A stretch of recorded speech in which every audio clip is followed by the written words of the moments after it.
Hi guys, I'm live. How you guys doing? So I'm out on my front porch, and I might do a guitar jam out here a little bit, or I might not. I don't know. I slept a lot last night, and I got to get ready for my walk, and I got good sleep, but I'm still haven't totally woken up, and it's also time to start getting ready for my walk. So this might be the only video I do this morning while I'm here, but at least I'm doing this one, eh? I want to do a tour of my front porch, but including all the books that I have out here. I thought that might be cool. See, I'm so groggy, I'm not even standing up yet. So this is my front porch. Let's flip it around so you guys can see, what I'm doing. So this is my front porch. This is rose bush. That rose bush is hard to keep the roses on, but they're on now. If you miss one day of watering, they go away for like a month. It's really tough to keep them up, but they're up. They're good. They got roses. I still have my little flowers that are actually California poppies, but they're not blooming right now. But all those little things that look like weeds around there are actually California poppies, which I don't pick because it's illegal to pick those in California because they're the state flower, hence California poppy. And it's my tree, and all that. I didn't mean to do my neighbor's house. That wasn't my intention. This is what I call Studio 666. It's a self-contained, you could call it a granny house, where there's no entrance from the house to this room directly, but it's got doors on either side. One goes into the porch, one goes into the backyard.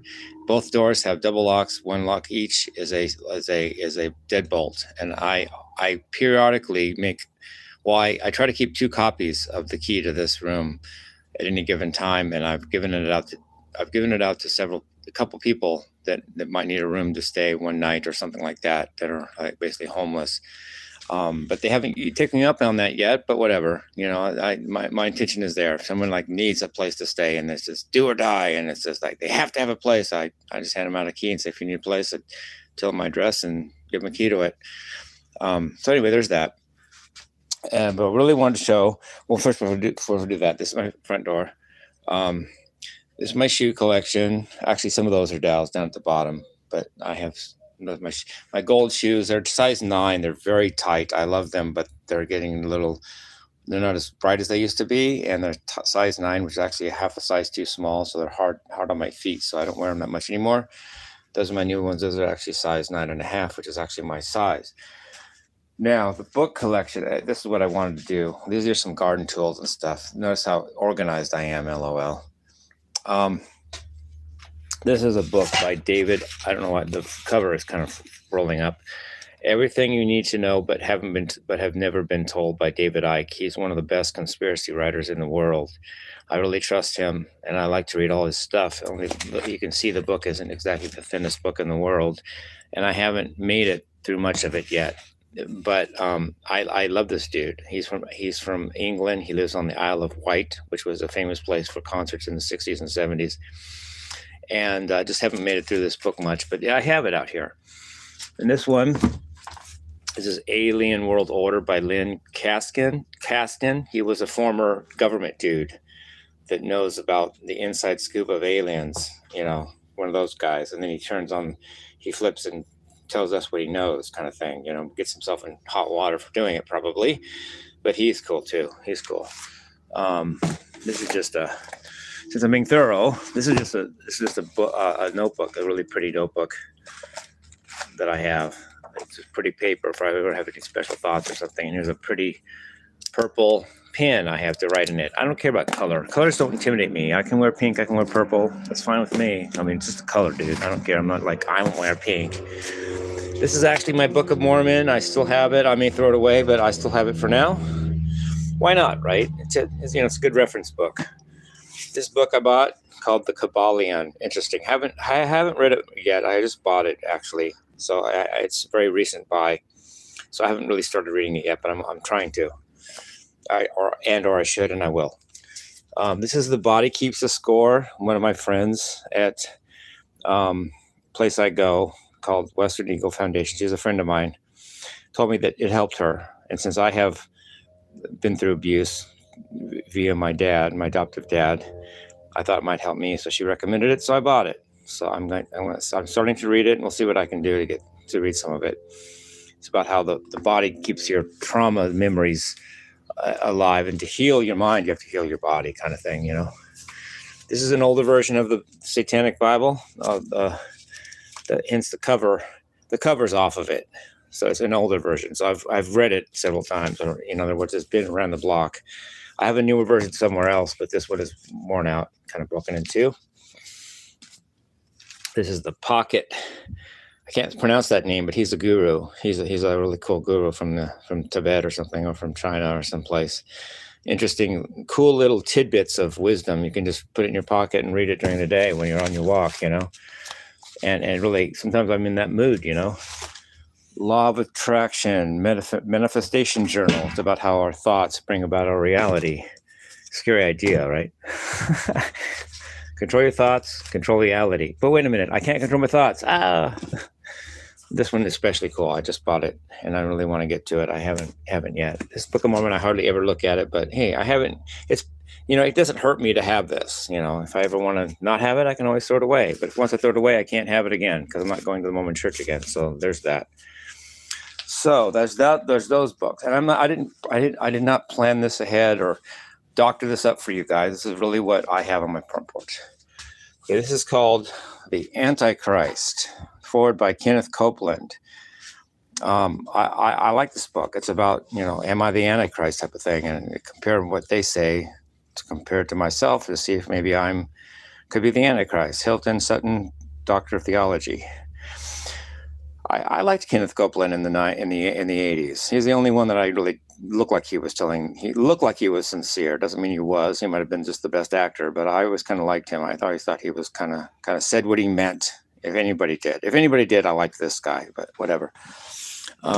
This is Infernal Geometry and the Left-Hand Path, The Magical System of the Nine Angles by Toby Chappell. It is magic. It's black magic or white magic, whatever you want to call it. This is interesting. It's a symbol. It's an upside down pentagram with a trapezoid. It's what it's called. It's an irregular rectangle. It's not really a rectangle, but it has two parallel sides and two non-parallel sides on the opposite. It's called a trapezoid, and the circle goes around it or whatever. And the nine angles are the 5 angles of the pentagram. That's 5, plus the two acute angles of the trapezoid. That's 7, and then the two obtuse angles of the trapezoid. That's 9, and hence the 9 angles. I want to show you guys something. Well, I guess I am going to show you. This is pieces of metal I found on the street just randomly, and I had a good feeling about them when I found them. And it turns out that each one of these 6 pieces of metal match exactly one of these angles on this diagram. So let me show you what I mean if you want to see it. This is the first one. I did not bend this. It just came this way. I found it that way, in other words. It perfectly matches that angle. The acute angle, one of the either of the acute angles of the trapezoid. Just perfect. I didn't bend that. I just found it. So something told me to keep it, and I did. Now this one is also similar. I couldn't have bent this. This is an Allen wrench. I found it, and it's badass. I mean, you can't bend that sucker. It's exactly the acute angle. One of the 2 acute angles of the trapezoid fits it exactly. Now, how do you explain that? I mean, you know, sure, just luck, whatever. You can't prove that either. This is another one. That's 3. I didn't bend this thing. That thing's hard to bend, and I didn't try to bend it, nor did I bend it. It matches one of the acute angles of the trapezoid, one of the 2. So perfect. And I mean, you know, that's synchronicity to my book. This one matches one of the acute angles of the trapezoid. But as you can see that, I didn't bend that sucker. It just came that way, and I found it on the ground. So that's really cool to me. I mean, to you, whatever. This one also matches. I didn't bend that. I mean, why would I and how could I? Matches that acute angle, one of the 2 acute angles of the trapezoid. I just found this on the ground, just on my walk, just found the sucker. And that's the 6th one. This one matches one of the angles of the pentagram. This isn't the trapezoid angles now. Get it on there really good and be really super like, okay. That matches one of the angles of the pentagram. And I didn't bend that. I just found it like that. and that's pretty much perfect. I mean, if I said it right, if I do my homework and put it on there right, it's actually right on. So that's 6 pieces of metal I found on the street randomly. Something told me to pick them up, and they all match one of the 9 angles of this book that I'm trying to get through. Infernal Geometry in the Left-Hand Path. One of my favorite books I have, actually. The Secrets of High Magic. Also trying to get through it. Harder, easier said than done, but working on it. This is called the Quadrivium, or just called Quadrivium. The 4 classical liberal arts of number, geometry, music, and cosmology. I have a friend who I said I would loan this book to when I'm done with it, and I just can't seem to get done with it. I can't seem to get through it. I've still got that much more. So I'm about 3/4 the way through it, maybe. Would you say? It's a really cool book. It's like really just like, oh my gosh, egghead, nerd out. Beyond Good and Evil by Friedrich Nietzsche. I like this stuff. I like people that, were like Machiavelli and Nietzsche and even Hitler. I mean, I'm not saying Hitler was a good guy because, of course, what an asshole. But whatever, then you can learn from people. L. Ron Hubbard, founder of Scientology. He had a bunch of good ideas. Phantom Self and How to Find the Real One. David Icke. That's the other guy I showed you the book before. Very good writer. I just can't seem to. I don't have enough time to read all these. I get these books, and my heart is good. I mean well. I mean to read them, and I don't just buy nonsense. I get stuff that I really want to read and will read. And guess what? I ain't got the time. So yeah, that's my front porch. Oh, and I thought I was done. Did you guys feel like that was done? Felt like it to me. This is my calculus book, Single Variable Calculus by James Stewart. This is the book that I use to guide myself through my lessons to you guys on calculus. I don't copy the book. Okay, what does the book say the next line is? I do it myself, but the book is my guide. So if I have a problem, a certain example I want to do, I'll often do theirs so that I can see that I'm doing it right. Because if I get the right answer and their answer is the same, I know I did it right and I didn't just make something up for you guys. So it's my guide to my lessons to teach you guys calculus if you're interested. If you're not, then don't watch it. This is called The Math Book. Big Ideas Simply Explained. Got this a little while ago, not too long ago. Cool book. And talks about the history of our mathematic discoveries in human society. Interesting. Just to every little detail, like when we figure out what positive numbers were, when do we figure out what E was, when do we figure out imaginary numbers, whatever, or complex numbers, whatever. This is called The Music Lesson by Victor L. Wooten. He is an awesome bass player. Can't say from experience I've heard much of his stuff, but he played with Greg Howe, among other things. And Greg Howe is one of the best guitar players rocking around. And Victor Wooten's played bass with him. So really good. And I've read this at least once, maybe twice. Cool book. A spiritual search for growth through music. It's really cool. Very deep. Like you'd think this guy's an old dude that's like a professor up in the mountains of Tibet or something, but he's just a bass player, like cool ways of cool thought. How do you think of all this? But he did, and he wrote a book. It's called Rusty Cooley's Fretboard Autopsy. It's not tablature. It's not like a song written out where I can be lazy and not have to learn it. It's just his ideas of the fretboard. Frankly, I usually don't. I look at it very scantily. I just look at it here and there and like, hey, he has an idea here. Try that. But I don't read it, study it, and copy it. It's just a book for me to have because I like guitar. I play guitar, and he's really cool. So there's that. Again, this is just notes, pretty paper. If I ever have any beautiful thoughts or anything I want to say that really matters, I have beautiful paper. This was written by a carnival dude, drawn of me, Jimmy, in action, headed to trouble. He read me well, didn't he? I was like 4 or 5 years old when he did this.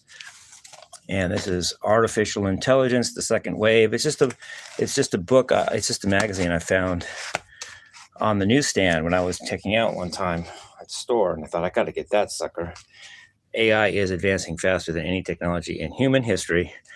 This one is Primal Fears and Phobias: how phobias arise, why they're so powerful, and what can be done about them. Face them.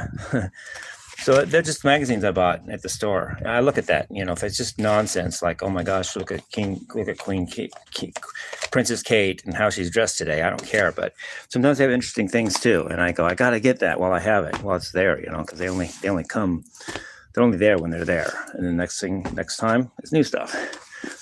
So that's my tour. I didn't stage any of that. I didn't go, well, I'm going to put cool books out so everybody can see how smart I am or dumb I am. That's really just a snapshot of my front porch. And I have books out here.